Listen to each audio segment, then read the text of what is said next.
ಸಿಂಪಲ್ಲಾಗಿ ಚಿಕನ್ ಕಬಾಬ್ ಮಾಡುವ ವಿಧಾನ. ಒಂದು ಎಗ್ ಹಾಕ್ಕೊಬಿಟ್ಟು ಅದಕ್ಕೆ ಸ್ವಲ್ಪ ಚಿಕನ್ ಕಬಾಬ್ ಪೌಡ್ರ್ ಮಿಕ್ಸ್ ಮಾಡ್ಕೊಳ್ಳಿ. ಎರಡನ್ನೂ ಕ್ಲೀನಾಗಿ ಮಿಕ್ಸ್ ಮಾಡ್ಕೊಳ್ಳಿ. ಎಗ್ಗು ಪೌಡ್ರು ಕ್ಲೀನಾಗಿ ಮಿಕ್ಸ್ ಆಗಬೇಕು ನೋಡಿ. ಕ್ಲೀನಾಗಿ ಮಿಕ್ಸ್ ಆಗಿದೆ. ಇವಾಗ ಈ ಥರ ಮಿಕ್ಸ್ ಮಾಡ್ಕೊಳ್ಳಿ. ಇದಕ್ಕೆ ಶುಂಠಿ ಬೆಳ್ಳುಳ್ಳಿ ಪೇಸ್ಟ್ ಹಾಕ್ಕೊಳ್ಳಿ ಸ್ವಲ್ಪ ನೋಡಿ. ಎಲ್ಲನೂ ಕ್ಲೀನಾಗಿ ಮಿಕ್ಸ್ ಆಗಿದೆ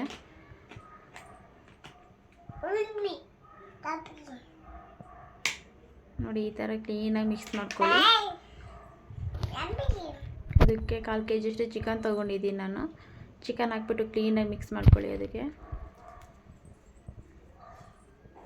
ಮಸಾಲೆ ಎಲ್ಲ ಕ್ಲೀನಾಗಿ ಹಿಡಿಬೇಕು, ಆ ಥರ ಮಿಕ್ಸ್ ಮಾಡ್ಕೊಳ್ಳಿ ನೋಡಿ. ಕ್ಲೀನಾಗಿ ಮಿಕ್ಸ್ ಆಗಿದೆ ಎಲ್ಲ.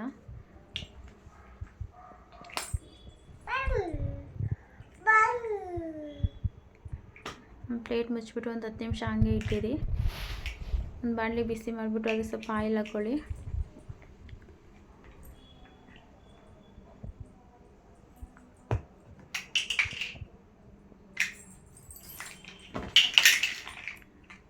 ನೋಡಿ 10 ನಿಮಿಷ ಎತ್ತಿಟ್ಟಿದ್ವಲ್ಲ ನೋಡಿ. ಕ್ಲೀನಾಗೆಲ್ಲ ಮಸಾಲೆ ಎಲ್ಲ ಅಂಟ್ಕೊಂಡಿದೆ ಚಿಕನ್ನಿಗೆ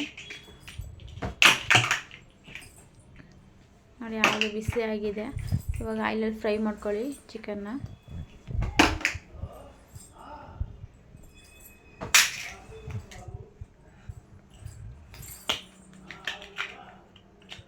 ನೋಡಿ ಕ್ಲೀನಾಗಿ ಎಲ್ಲ ಬೆಂದಿದೆ ಚಿಕನ್ ಎಲ್ಲ. ಈ ಥರ ಬೇಯಿಸ್ಕೊಳ್ಳಿ ಕ್ಲೀನಾಗಿ.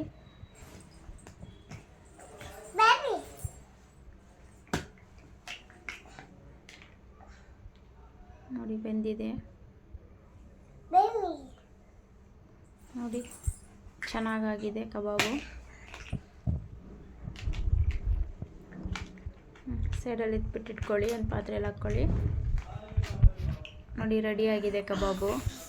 ತುಂಬ ಸಿಂಪಲ್ಲಾಗಿ ಮಾಡುವಂಥ ಕಬಾಬು. ತುಂಬ ಟೇಸ್ಟಿಯಾಗಿದೆ. ನೀವು ಮನೇಲಿ ಟ್ರೈ ಮಾಡಿ ನೋಡಿ.